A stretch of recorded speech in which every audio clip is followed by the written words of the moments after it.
tiene, en este caso, fibras que van a llegar o van a ocupar gran parte solo de las aurículas, ¿sí? En cambio, el simpático tiene fibras que no solamente abarcan las aurículas, sino también los ventrículos. Entonces, eso es un aspecto fundamental. A nivel de las aurículas, la regulación de la frecuencia cardíaca está principalmente dado por el parasimpático, ¿sí? El parasimpático lo que hace es regular. Cuando está aumentada la frecuencia cardíaca producto de una activación del simpático, cuando sobrepasan los 200 latidos por minuto, pues inmediatamente, más antes inclusive, el parasimpático actúa. ¿Cómo actúa? Reduciendo la fuerza del corazón a un 30%, que es muy importante, ¿sí? Y ojo, ¿no? En ausencia del parasimpático, la frecuencia cardíaca siempre sería 170. O sea, si no habría parasimpático, ¿sí? La frecuencia cardíaca siempre oscilaría entre 160 latidos por minuto. Y eso, pues ya estaríamos hablando nosotros de una taquicardia. Esa taquicardia sería todo el tiempo. Entonces, gracias al parasimpático es que nosotros tenemos una regulación de nuestra presión arterial, una regulación de nuestra frecuencia cardíaca de entre 60 a 90 latidos por minuto como valores normales. Entonces, es un aspecto fundamental que no debemos dejar de lado, estimados jóvenes, ¿sí? Y nace una pregunta acá, dice, ¿cómo latiría un corazón si nosotros trasplantaríamos un corazón carente, es decir, que no tiene conexiones nerviosas, ni parasimpáticas ni simpáticas? A ver, participemos. ¿Quién me puede decir qué pasaría con un corazón que no tenga terminaciones nerviosas, ni simpáticas ni parasimpáticas? ¿Cómo latiría? A ver, demos algunas respuestas de acuerdo al criterio que ustedes tengan. Vamos, participe. ¿Alguien que quiera participar?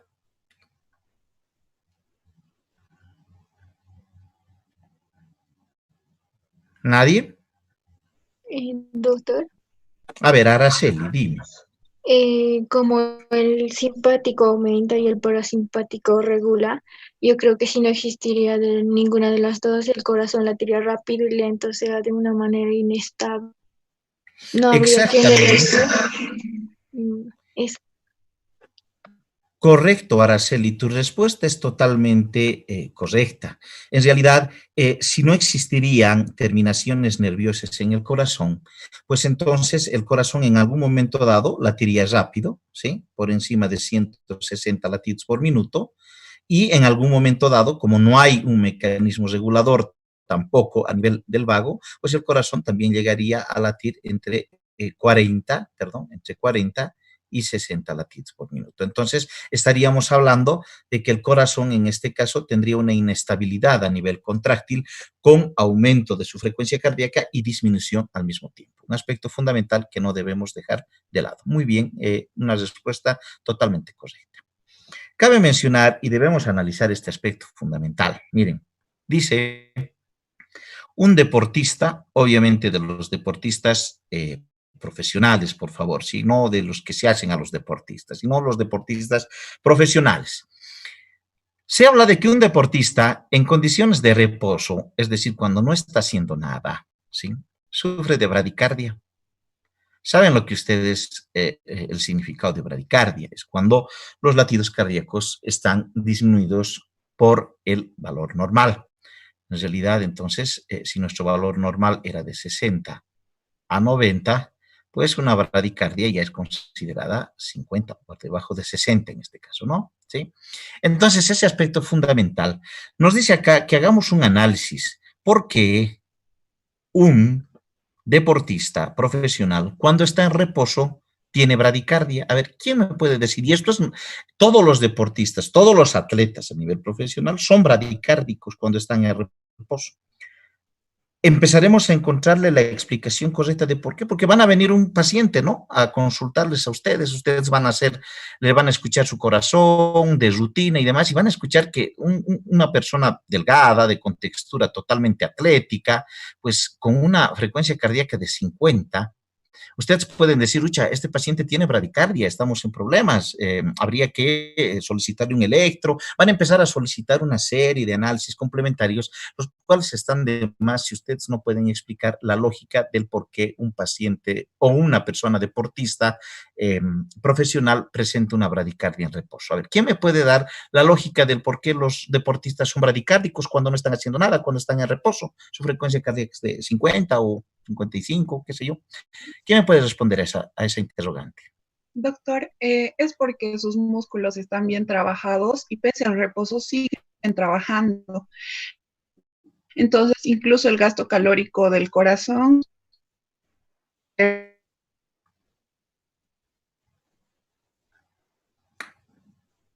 María mayor Elena, no te acabé de escuchar, tienes algunos y problemas con tu necesita audio. más oxígeno a dónde llegar.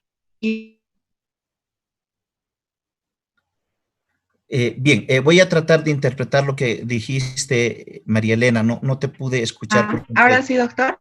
Ahora sí te escucho. Le decía, sí, al parecer estoy teniendo problemas de conexión. Bueno, gracias, María Elena.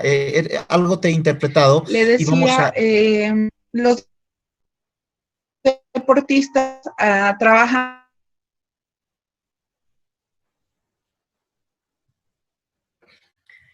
Bien, Elenita, corta nomás tu micrófono, no se te puede escuchar bien, pero algo te he llegado a escuchar. Bien, jóvenes, la explicación es la siguiente. Ustedes saben perfectamente que el músculo, perdón, el corazón es un músculo cardíaco. Al ser un músculo cardíaco, pues también se desarrolla, al igual que cualquier músculo cuando tiene una actividad muy marcada. Obviamente un deportista pues tiene un corazón que funciona más de lo que debe funcionar en una persona que no hace nada, en una persona sedentaria. Entonces, existe un desarrollo muscular a nivel cardíaco que hace lo siguiente, ese corazón se desarrolla de tal manera que necesita menos contracciones, ¿sí? Para poder expulsar la misma cantidad de sangre. No sé ustedes si se acuerdan, había una ley, la ley Starling, nos decía, cuanto mayor cantidad de sangre con más fuerza, esa era la ley de Frank Starling. O sea, tenemos la posibilidad de que el corazón se pueda contraer con más fuerza. Eso ocurre en los deportistas. En los deportistas, basta que se contraiga con mucha fuerza porque ha habido desarrollo muscular a nivel de ese corazón, suficiente pocas contracciones, es decir, 50 como frecuencia cardíaca, suficiente para expulsar la misma cantidad de sangre que se expulsa en una persona normal que no hace actividad física, pues necesita menos contracciones para expulsar la misma cantidad de sangre. Eso es un aspecto fundamental que no debemos dejar de lado. ¿De acuerdo? Muy bien. Ahora bien, chequemos otro mecanismo regulador. Y entonces hemos visto dos mecanismos reguladores, ¿no? La vía intrínseca del corazón, es decir, que el corazón se autorregulaba gracias a la ley de Frank y Starling, o al principio de Frank y Starling, que lo hemos visto. Y también hemos visto de que el corazón es regulado por el sistema nervioso autónomo. En realidad, el que aumentaba la frecuencia cardíaca era el simpático y el que regulaba era el parasimpático. Entonces, más o menos hemos visto esa esencia a nivel de los dos nervios, pero también existen otros reflejos importantes, nerviosos, ¿sí? De conexiones nerviosas, que tienen que ver con el corazón, ¿sí? Y acá nace una pregunta interesante. Muchos de nosotros, sin tener conocimiento, algunas veces cuando estamos despertando principalmente de una siesta o ya sea de nuestro sueño profundo de la noche, pues ¿qué es lo que ocurre? Al despertar tenemos una rutina muchos, ¿no? Nos frotamos los ojos, ¿sí? Nos frotamos los ojos con nuestros dedos, ¿sí? Para poder despertar bien, supuestamente, ¿no? ¿Y qué es lo que ocurre cuando nosotros nos frotamos bien los ojitos, ¿no? Con nuestros dedos, así al despertar o en alguna otra situación. Una vez que acabamos de frotar, abrimos nuestros ojos e inmediatamente sentimos una sensación de desvanecimiento, ¿sí? Uno se quiere desmayar o siente que la habitación da vueltas. ¿Y cuál es la explicación? La explicación es la siguiente, estimados jóvenes. Existe un reflejo oculomotor, ¿sí? Así se llama, oculomotor, ¿sí? O también denominado reflejo oculocardíaco, que lleva el nombre de sus descubridores. Se denomina el reflejo de Ashner y Dagnini. Este reflejo de Ashner y Dagnini nos dice que es un reflejo oculocardíaco. Entonces, si es oculocardíaco, quiere decir que existe una relación entre el globo ocular y el corazón. Así de simple. Por eso se llama oculocardíaco. ¿Qué es lo que ocurre? ¿Por qué existe una relación entre el globo ocular y el corazón? En realidad existen tres nervios esenciales, ¿no? Cuando uno se frota el ojito, hemos dicho, existe una relación primero con el nervio oftálmico, y este nervio oftálmico inmediatamente también tiene relación con el trigémino. Y el trigémino tiene una directa relación con el vago, ¿sí? El vago para nosotros, ¿qué es? Parasimpático. Si es parasimpático, ¿qué hace con la frecuencia cardíaca? Reduce la frecuencia cardíaca. Eso ya lo tenemos claro. Entonces, es así la transmisión, ¿no? Oftálmico, trigémino, vago, y el vago, ¿dónde iba? Principalmente había una inervación a nivel de las aurículas. Entonces, al haber una inervación a nivel de las aurículas, estas aurículas se contraen menos y por ende disminuye la frecuencia cardíaca. Este reflejo de Ashner y Dagnini, o también denominado óculo cardíaco, a veces se utiliza para reducir, pues obviamente, la frecuencia cardíaca, ¿no? Reducimos la frecuencia cardíaca. Este ejercicio ustedes pueden realizar cuando vean o tengan en casa alguna persona que haya aumentado por algún tipo de razón, ya sea ansiedad u otro tipo de razón, la frecuencia cardíaca, pues ustedes díganle, frótate los ojitos, ¿sí? Que va a disminuir tu frecuencia cardíaca. Ya les van a decir, no, qué loco estás, que tienen que ver mis ojos con el corazón. Van a pensar que van a utilizar ese famoso dicho que dice, ojos que no ven, corazón que no siente. Pues no es así. En realidad es por el reflejo oculomotor, o también denominado de Ashner y Dagnini. Muy importante que ustedes sepan. Bien. Vamos a hacer un pequeño repaso, si me permiten el término, para completar ya la clase de el corazón como bomba, el ciclo cardíaco y su regulación, de hablar sobre los iones. ¿Por qué les digo un pequeño repaso? Porque ustedes ya tienen una idea somera, porque ya hemos visto en potencial de membrana y potencial de acción a nivel muscular qué hacían o qué función cumplían en la contracción y relajación cierto tipo de iones, dentro de los cuales quién o a quienes resaltábamos: al potasio, también resaltábamos al calcio y obviamente también al sodio. Entonces, solamente es un pequeño repaso para todos ustedes para completar el tema, ¿no? Hablábamos sobre el exceso de potasio.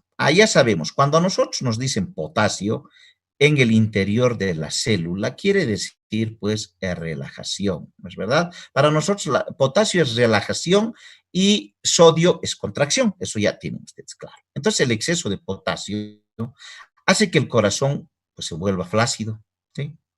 Y dilatado, obviamente, reduciendo la frecuencia cardíaca hasta 2 a 3 veces, o eso ya es grave, ¿no? ¿Sí?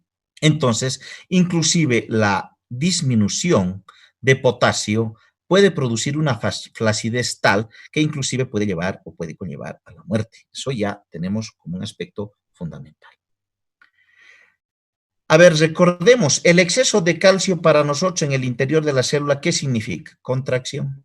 Eso está claro, porque el calcio era el que le daba la contractibilidad al corazón, ¿sí? Entonces, cuando hay mucho calcio, ¿qué es lo que ocurre? Pues el corazón va a entrar en una contracción espástica, ¿sí? Importante, ¿sí? Ahora, si no hay calcio, pues todo lo contrario, ya no será contracción. ¿Qué va a producir? Pues en este caso, flacidez. Más o menos lo mismo que era cuando se elevaba el potasio, ¿se acuerdan? Es una secuencia lógica de lo que ocurre cuando existe o no existen los iones. Si se están dando cuenta ustedes, la falta de iones nos produce ya sea contracción o relajación. El desenlace es el mismo. ¿A qué me refiero? Si el corazón entra en una excesiva contracción, muerte. Si el corazón entra en una excesiva relajación, muerte. Entonces, eso es un aspecto fundamental que no deben dejar de lado a nivel de los iones. Un aspecto fundamental, la temperatura aumenta la frecuencia cardíaca. Y ahora me pregunto, ¿cómo es que aumenta la frecuencia cardíaca, la temperatura? ¿Qué es lo que hace? Ustedes cuántas veces cuando han estado con un proceso gripal, cuando han estado resfriaditos, ¿sí? O con alguna otra patología, la cual aumente la temperatura, ¿sí? Muchos han sentido cuando están en su lecho, acostaditos, ¿no es verdad?, reposando de la enfermedad, muchos han sentido inclusive sus propios latidos cardíacos. Se escucha, algunos han escuchado tan fuerte los latidos cardíacos y se han dado cuenta que cuando tienen fiebre, pues aumenta la frecuencia cardíaca. Y eso tiene una lógica, estimados jóvenes. La literatura nos dice que por cada grado de temperatura que aumente por encima del valor normal, ¿sí? Entonces aumenta la frecuencia cardíaca en 10 latidos, entre 10 a 15 latidos por minuto, ¿sí? Eso es un aspecto fundamental, estimados jóvenes, ¿sí? Personas que cursan con fiebre, a ver, ¿desde qué valor consideramos fiebre, chiquillos? A ver, ¿quién me puede dar el valor más o menos aproximado que tenga ya el conocimiento marcado? Por encima de los 37 grados centígrados, doctor. Ya, o sea, me estás queriendo decir con 37.5 ya sería fiebre, ¿qué opinan? Por encima, sí, doctor. Ya, vamos a hablar con ustedes más adelante de febrícula y luego de fiebre, ¿sí? Existe un periodo de febrícula que algunos manejan, ¿sí? Que es un valor, y por encima de 38, pero eso ya vamos a ir viendo para que les ayude en semiología al año también, ¿de acuerdo? Pero entonces, ya 37.5 ya marcamos alerta, 38 ya tenemos un cuadro febril, y a los 38 grados entonces ya tenemos que tomar en cuenta que el paciente puede tener un aumento de su frecuencia cardíaca de entre 10 a 15 latidos por minuto, de más de la que debería tener. Eso es un aspecto fundamental. Pacientes que llegan con 39, inclusive hasta 40, que ya es grave, ¿no? 39 grados centígrados, ya entonces tendríamos que duplicar esto hasta que la frecuencia cardíaca pueda aumentar a 30 latidos por minuto, un aspecto fundamental. Y ustedes dirán, ¿y por qué la fiebre aumenta la frecuencia cardíaca? ¿Qué es lo que hace? En realidad, lo que hace la temperatura o el aumento de la temperatura, la fiebre, hace que los canales de sodio y de calcio se vuelvan muy permeables. Entonces, si se vuelven muy permeables los canales de sodio y de calcio, pues entonces las contracciones a nivel cardíaco van a ir aumentando porque van a recibir mayor cantidad de sodio y de calcio. Esa es la respuesta, ¿no? Entonces, la temperatura, el aumento de la temperatura hace que aumenten la afinidad de la membrana muscular por los canales de calcio y de sodio y de esa manera también por los iones respectivos. Bien, el exceso de sodio, pues lógicamente va a deprimir al corazón, es decir, va a mantener un corazón muy parecido al potasio, en este caso, ¿no? Y también vamos a ver de que existe competencia, sabemos nosotros que existe una bomba. ¿Se acuerdan de la bomba de sodio y de calcio? Pues sencilla, cuando hay sodio, pues va a disminuir calcio. Cuando hay sodio en aumento, pues va a disminuir el calcio, ¿sí? Por eso acá estamos viendo, ¿no? Estas dos caritas. Eso también tiene que ver con la bomba de sodio y de calcio que nosotros habíamos visto con anterioridad. Bien, eso es lo que concierne al tema del corazón como bomba, los iones y también haber hablado de la regulación cardíaca, tanto intrínseca como extrínseca a nivel del capítulo del corazón como bomba. Ahora lo que vamos a hacer es ver un capítulo previo para hablar de electrocardiografía básica. Ese capítulo previo de electrocardiografía básica nos hace una interrogante que es muy importante que sepamos.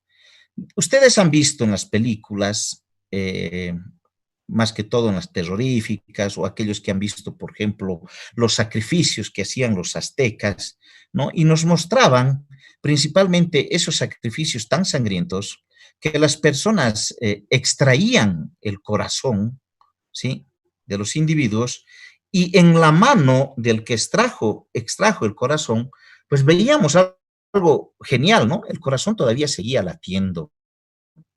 Ahora la pregunta es, ¿eso es un mito o es una realidad? ¿Creen ustedes que el corazón puede latir estando fuera del cuerpo? ¿Qué opinan? Sí, doctor. Sí que... Hola, hola. ¿Sí puede latir? Sí, doctor, Sí. porque el nódulo sinusal no depende casi de ninguno. O sea, puede contraerse solito. Alberto, ¿tú me quieres decir entonces que este corazón puede autoexcitarse? ¿Sí? Sí, Pues doctor. entonces, gracias, Alberto. Entonces, quiere decir que nosotros vamos a responder a estas preguntas. Seguramente te has preguntado qué es lo que mueve a tu corazón. ¿Cómo es posible que algo que tú no controlas, porque no controlamos, ¿sí?, se pueda controlar a sí mismo? O sea, el corazón solito se controla, nos está queriendo decir acá. Pues si tu corazón se mueve sin que tú lo decidas, porque no podemos decir, no, que se pare mi corazón, ¿sí? Entonces la incógnita está en qué es lo que hace que se mueva. Y su compañero nos ha dicho claramente, ¿se acuerdan ustedes que habíamos visto que al corazón había que verlo desde dos perspectivas de análisis fisiológico? Una era hablar del propio músculo cardíaco, que hemos visto, pero con una claridad total. Hablar de las bombas de sodio, hablar del calcio, hemos hablado de las troponinas. En realidad, el mecanismo contráctil del propio músculo lo hemos visto a cabalidad. Pero también les dije y mostré dos imágenes, una era el corazón a nivel muscular, mostré ya esta imagen.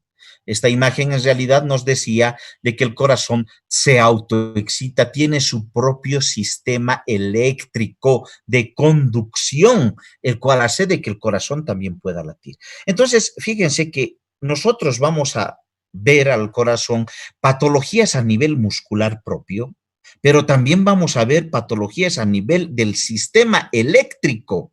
Este sistema eléctrico que están viendo acá, pues también influye al nivel del corazón y no solamente a nivel de su músculo propiamente dicho. Entonces, es un aspecto que no deben dejar de lado. Sabemos nosotros que la primera estructura que va a permitir que el corazón lata de manera acorde se llama el nódulo sinusal. Este nódulo sinusal, si ustedes se fijan, está en la aurícula derecha, a nivel de la desembocadura de la vena cava superior, ¿sí? Este nódulo sinusal, por si algún caso, recibe otro nombre que se llama el nódulo de Kate y Flack. Ese es el nombre que también recibe el nódulo sinusal. Existen varios nombres para darle al nódulo sinusal, nódulo de Kate y Flack. También se llama marcapaso fisiológico del corazón. Bueno, con eso ya nosotros quedamos clara la acción de este nódulo sinusal. Es el marcapaso fisiológico del corazón. Un corazón que late o que empieza su latido acá, pues nos quiere decir que es un corazón que está generando su energía eléctrica en el lugar adecuado, ¿sí?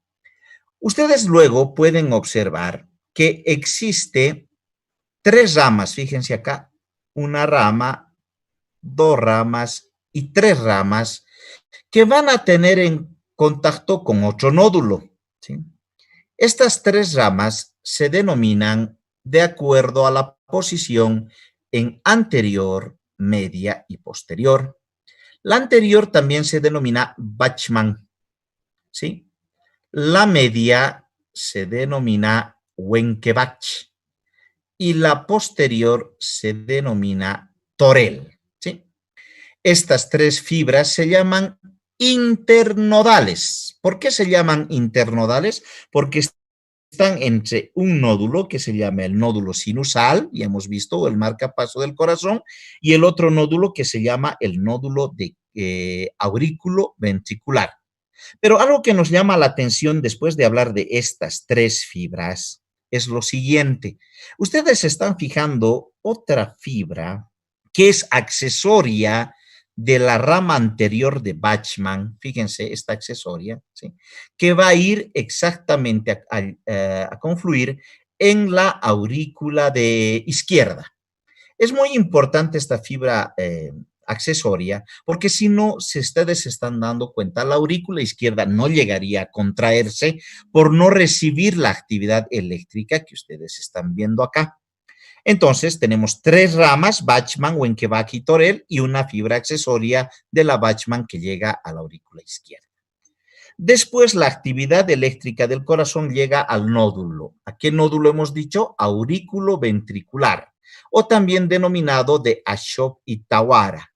Este nódulo aurículo ventricular, ¿por qué se denomina así? Porque está entre las aurículas y los ventrículos. Por eso se denomina nódulo aurículo ventricular o de Ashok y Tawara. Después, la actividad eléctrica pasa por otro componente esencial que es el haz de His. El haz de His tiene dos ramas, una derecha y una izquierda, que ustedes están viendo acá, ¿sí? Estas ramas derecha e izquierda pues cumplen una función importante. Ya van a ver la lectura del electro. ¿Por qué estamos hablando de excitación eléctrica del corazón? Porque el electrocardiograma nos muestra la electricidad que emite el corazón y vamos a poder ver qué partes de estos componentes están fallando en el electrocardiograma. Después tenemos las fibras de Purkinje. Las fibras de Purkinje van a completar la transmisión eléctrica del corazón para que éste se contraiga en su totalidad. Fíjense que no existe un lugar, un espacio del corazón que no se contraiga. Todo el corazón se contrae gracias a esta transmisión eléctrica del corazón. Entonces, del haz de His terminamos con las fibras de Purkinje. ¿Qué es lo que busca la transmisión eléctrica del corazón? Pues lo que busca es hacer de que la contracción y relajación llegue a todo el músculo cardíaco, a todas las partes del músculo cardíaco, ¿sí? Es así que nosotros vemos esta imagen. Esta imagen nos muestra ya una imagen que se va a formar en el electrocardiograma. Esto es el electro, chiquillos, ¿sí? Obviamente el electro va a constar de ondas, segmentos, intervalos complejos, etcétera, etcétera. No es difícil aprender a leer el electrocardiograma si es que empezamos a dar las bases fundamentales. Esa es la labor mía en estos 4 días, martes, miércoles, jueves y viernes, para que ustedes puedan tener una idea somera de lo que es el electro. Ahora, a ver, vamos a jugar un poquito con ustedes sobre un análisis, aunque ustedes no sepan qué partes tiene un electro, ¿sí? Vamos a ver de que la primera onda que se manifiesta en el electro es esta, ¿ya? Si yo hago un análisis y digo, el doctor Beltrán me está diciendo que la imagen que nos ha mostrado, que era esta, ¿sí? Nos va a enseñar a interpretar el electrocardiograma. Y yo veo que la primera onda de un electrocardiograma es esta. Y dice, acá inicia. ¿Dónde iniciaba nuestro latido cardíaco, nuestra transmisión eléctrica? En el nódulo sinusal.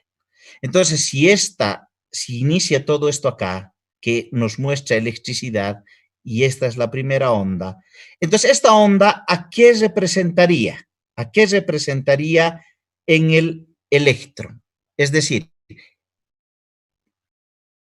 si esta onda nosotros tenemos en el electro, ¿a qué representaría al inicio de la transmisión eléctrica del corazón? ¿Qué opinan? ¿Qué dicen? Al nodo sinusal, doctor. Y ya. Una respuesta a medias. Su compañera dice al nódulo sinusal. Ya. Pero ¿se acuerdan que el nódulo sinusal, la transmisión eléctrica, dónde concluía del nódulo sinusal?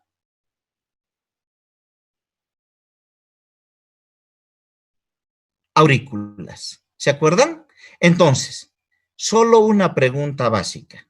Si nosotros quisiéramos hablar de cómo están las aurículas, ¿será suficiente que veamos esta onda?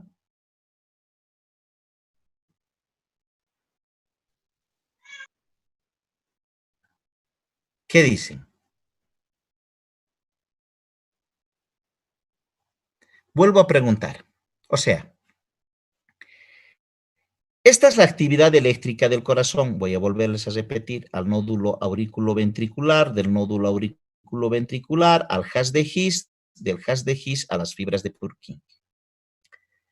Del nódulo, cuando empieza la transmisión eléctrica en nódulo auricular y las aurículas, se forma una onda. Es esta, no la conocemos todavía. Cuando la transmisión eléctrica llega aquí, se está formando esto. Cuando la transmisión eléctrica ya está llegando aquí, que es el ápex del corazón, se está formando esto. Cuando ya se está alejando, se está formando esto, ¿sí? Entonces, fíjense que lo que vamos a aprender a partir del día de mañana es empezar a describir qué fenómenos ocurren desde acá, desde el inicio del latido del corazón en el nódulo sinusal, en la aurícula derecha, ¿sí? Y vamos a empezar a ver qué partes tiene un electrocardiograma en relación siempre a esto. Yo voy a volver a repetir, obviamente, cada que avancemos un componente del electrocardiograma, vamos a seguir teniendo esta nuestra imagen, ¿sí?